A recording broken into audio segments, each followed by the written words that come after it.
Okay, hai, Assalamualaikum. Hari ni saya nak berkongsi tentang new features dalam akaun ID Delima. Okay, akaun ID Delima cikgu telah di-upgrade di mana ada beberapa feature baru telah dimasukkan dalam akaun Delima kita. Jadi dekat mana kita nak tengok feature baru kita tu, kita boleh tengok dekat sebelah kanan bawah. Nampak tak ada activities, ada segitiga, ada 4 segi, ada bulat tu. Klik dekat activities ni. Jadi di sini kita akan nampak beberapa feature baru yang sebelum ni tak ada. Yang ada cuma recording dengan whiteboarding saja. Tapi antara feature baru yang dah masuk, breakout rooms, polls, Q&A, kemudian mencatat kehadiran pelajar secara automatik. Yang tu kita tak nampak dekat sini. Nanti saya tunjuk dekat mana kita boleh cari. Dan yang seterusnya, pengguna untuk Google Meet kita ni sudah mencapai ke 250 orang peserta ataupun penyertaan. Jadi perkara pertama yang saya nak bincangkan, saya nak terangkan di sini ialah fungsi breakout rooms. Okey, breakout rooms ni sebenarnya adalah function untuk kita buat aktiviti berkumpulan lah. Lebih sesuai untuk aktiviti berkumpulan. Okey, di sebelah sini kita klik breakout rooms. Okey, di sini kita boleh klik setup breakout rooms. Nampak tak di bawah ni? Breakout 1 dan breakout 2. Okey, sebenarnya jumlah rooms ataupun jumlah kumpulan yang kita nak wujudkan based on berapa jumlah pelajar yang join kita punya kelas. Jadi mungkin saya punya peserta hanya banyak ni je dulu. Jadi sebagai contoh kita guna 2 sajalah. Okey, kita boleh pecahkan kepada 2 kumpulan sahaja. Jadi kita boleh tukar, kita boleh rename dekat breakout ni kepada kumpulan 1 ke kumpulan 1, kumpulan 2, kalau mungkin ada kumpulan 3 atau 4. Okey, mengikut kesesuaian lah. Okey, untuk siapa ahli-ahli dalam setiap kumpulan tu sebenarnya dalam Gmeet ni sendiri dia dah tentukan, tapi kita boleh shuffle. Okey, kita boleh shuffle siapa pelajar yang sesuai untuk dalam kumpulan ni, mana-mana kumpulan mengikut kesesuaian lah. Dan setiap aktiviti berkumpulan yang kita adakan tu kita boleh letakkan timer. Okey, contoh saya cakap, okey, saya nak setiap kumpulan bincangkan soalan ini dalam masa contohnya 15 minit. So kita tetapkan 15 minit. Jadi pelajar-pelajar hanya akan boleh berbincang dalam tempoh 15 minit tu je. Okey, itu bergantung kepada guru lah. Dan kita sebagai guru nanti, nanti sebab sini kita tak launch lagi tau. Maksudnya pelajar tak nampak lagi. Bila kita dah create semua ni, kita boleh open rooms. Baru kita open rooms. Okey, nampak tak rooms tu? Room 1, room 2, mungkin ada room 3, room 4. Jadi kita sebagai guru, kita boleh masuk mana-mana room untuk kita guide. Okey, contoh saya join kumpulan 1 punya aktiviti. Okey, saya join di kumpulan 1. Okey, lepas tu kita beri penerangan ataupun kita boleh guide pelajar-pelajar dari kumpulan 1. Lepas kita dah guide semua, kita boleh leave.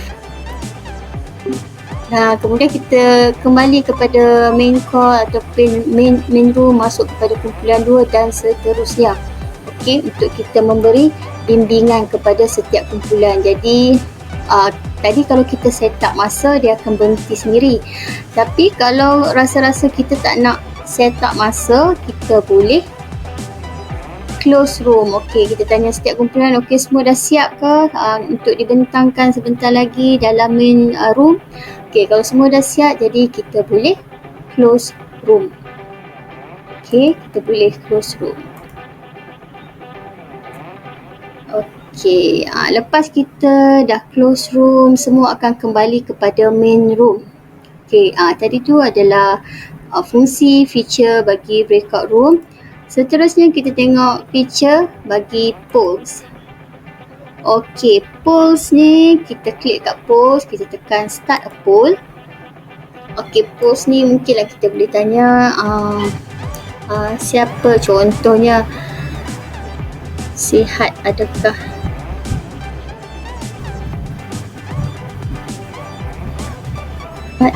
hari ini. Okey, contohnya lah kan. Okey, ya. Okey, tidak.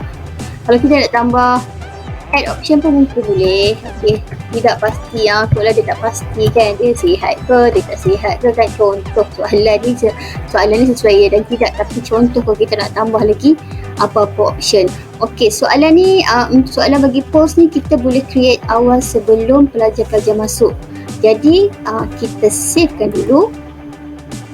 Okey, kita save soalan yang pertama. Mungkin nanti pelajar masuk je baru kita akan launch. Okey, kemudian kita create poll yang kedua. Contohnya, adakah anda bersetuju kelas tambahan adakan pada hari Sabtu, contohnya kan. Ini mungkin kita letak ya kan, tidak. Kita boleh save juga. Okay. Saya kata tadi soalan post ni kita boleh type siap-siap sebelum pelajar masuk. Jadi kita savekan dulu. Okay, bila pelajar dah masuk kita punya Google Meet, then only kita boleh launch. Bila kita launch, okay, saya tak tunjuklah paparan pada Google Meet pelajar. Okey, di dalam Google Meet pelajar nanti akan naik notification post dekat bahagian aktiviti. Nanti pelajar-pelajar ini saya punya paparan-paparan host. Kalau paparan pelajar nanti pun akan naik dekat notification dekat post. Sebab kadang-kadang post ni dia tak kekal lama. Maksud saya dia akan naik notification sekejap, lepas tu hilang. Bila hilang nanti pelajar nak cari tu, cari dekat activities. Dekat activities akan naik lah. Sini mungkin button merah, button biru, saya tak ingat. Okey, akan naik notification, pelajar boleh klik kat situ walaupun pelajar tu masuk lambat. Okey, post tu di sini post tu nanti adalah pelajar yang akan jawab. Kalau kita nak show everyone the result boleh juga. Nah, kita tengoklah kan. Okey, kita boleh show result juga. Okey, itu adalah fungsi post. Bagaimana dengan Q&A? Q&A, kita klik pada Q&A, kita turn on Q&A. Okey, Q&A ni lebih kepada aktiviti dia sama macam kalau kita chat di bahagian ruangan chat ni. Tapi apa yang membezakan ruangan chat ni dengan Q&A ialah Q&A dia memudahkan, sebenarnya memudahkan pelajar dan kita untuk terus mencari soalan. Kalau kata dalam chat, ruangan chat kadang-kadang bila ada banyak sangat yang kita tanya soalan, banyak jawapan akan naik sampai nak cari susah. Tapi kalau Q&A ni dia lebih tersusun dan lebih efektif lah. Okay, contohnya siapakah ataupun siapakah Perdana Menteri Malaysia yang pertama. Okay, contoh ini soalan daripada kita host. Okey, siapakah Perdana Menteri Malaysia yang pertama? Jadi pelajar boleh jawab. Okey, pelajar boleh jawab lah. Contohnya, pelajar punya paparan pun akan naik macam juga. Ask a question, tapi dia akan jawab lah. Dia jawab, Tunku Abdul Rahman, contoh. Okey, nanti cikgu boleh tengok jawapan. Okey, ni ada pelajar kita yang dah jawab. Mungkin ada lagi pelajar-pelajar lain yang dah jawab juga. Okey, kalau nampak, lepas tu kita boleh tanya lagi soalan yang kedua, ataupun pelajar sendiri boleh bertanya soalan, cikgu, topik ni macam mana nak, ataupun pelajar, cikgu macam mana kita nak buat pengiraan untuk teorem Pythagoras ni contohnya kan. Okey, so pelajar boleh tanya juga dalam dia punya paparan Google Meet. Okey, kalau cikgu nampak dekat sini ada tanda mata right dan juga dustbin ni kan. Okey, mata ni mark as hidden bermaksud contohnya kalau ada pelajar tanya sebarang soalan tu kita rasa tidak sesuai dibaca oleh pelajar lain, jadi kita boleh sembunyikan dia. Mark as unhidden. Ni kalau kita unhidden kita buka lah. Jadi kita boleh klik dekat mata ni. Kalau tanda right ni kita contoh macam tadi soalan saya, siapakah Perdana Menteri Malaysia yang pertama? Jadi ada pelajar yang dah jawab, maksudnya soalan ni dah terjawab. Ataupun kalau ada student tanya, kita dah jawab secara secara lisan di dalam Google Meet, kita boleh tanda maksud kita dah jawab. Okey, itu maksud dia. Kalau soalan kita ataupun soalan pelajar yang mana kita dah jawab atau kita belum jawab, kita boleh mark sebagai dah jawab atau belum. Ataupun kalau ada soalan pelajar yang kurang sesuai, kita boleh delete. Jadi di sini cikgu akan dapat organize soalan-soalan latihan ke ataupun apa-apa yang berkaitan dalam topik PDPR kita pada hari tersebut. Itu fungsi Q&A.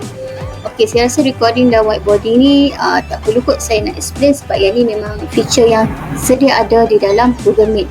Okey, dekat mana kita nak tengok hasil dapatan daripada post dan juga Q&A ni? Okey, kita boleh tengok pada kita punya Google Drive. Okey, di dalam Google Drive, saya refresh dulu. Okey, di dalam Google Drive nanti cikgu-cikgu boleh nampak lah satu meeting reports. Okey, meeting reports.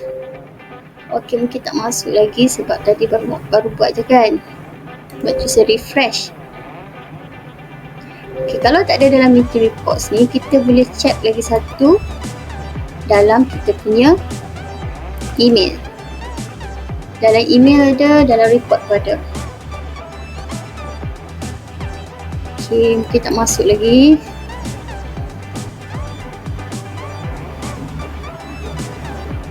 Okey, belum masuk sebab saya belum tamat lagi lah. Saya belum tamat saya punya sesi. Okey, ni meeting reports kita boleh. Sebenarnya maklumat tu akan ada di dalam kita punya Google Drive. Okey, contoh siapalah saya buka meeting reports hari tu, contoh yang saya dah cuba lah. Okey, di sini kita nampak meeting report. Okey, ni contoh ni kan. Okey, siapa setuju? Mungkin soalan yang masa saya test tu setuju. Kalau ada 5 pelajar, 10 pelajar, dia akan jawab ya, tidak, ya, tidak. Daripada sini kita dah dapat dah hasil dapatan daripada ini adalah polling result. Okey, macam mana kalau yang ini untuk ini untuk Q&A. Okey, yang ni macam mana kita tanya, kita dah tanya, pelajar dah jawab, pelajar tanya, kita jawab. Daripada sini kita boleh tengok. Okey, kita tengok apa soalan atau pelajar mana yang hantar kan. Daripada sini kita boleh tengok dekat dalam Google Drive.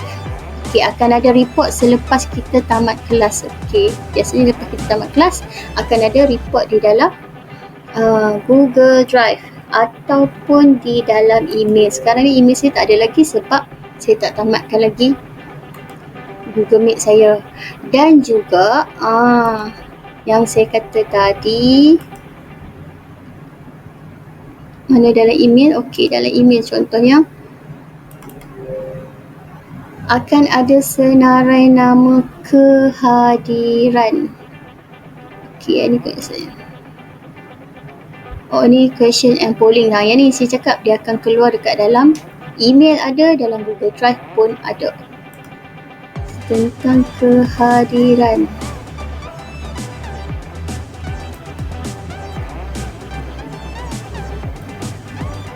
Okey ni contoh. Okey, cikgu boleh nampak tak kat sini attendance report. Ini kelas saya hari tu, di mana kita dah tahu dah siapa pelajar-pelajar yang dah join ataupun hadir untuk kelas online kita pada hari tersebut. Okey, dekat mana kita boleh dapatkan ini? Akan ada dalam ni di dalam email. Okey, ni dalam email. Okey, dia naik meeting data from kita punya nombor untuk Google Meet. Okey, dia cakap kat sini adalah attendance report. Okey, jadi dia ada satu kemudahan. Kalau nampak je warna biru ni dalam email kita, dia 5 ada je warna biru ni, bermaksudnya email yang menunjukkan kehadiran pelajar dalam kelas kita pada hari tersebut. Okey, dan yang ni adalah report-report bagi dari segi polling dan juga Q&A. Dalam email ada, di dalam Google Meet, Google Drive pun ada. Okey, saya harap okey, setakat itu sahaja yang boleh saya terangkan tentang feature baru dalam ID D5 dan selamat menggunakannya. Okey, terima kasih. Sampai jumpa lagi. Assalamualaikum.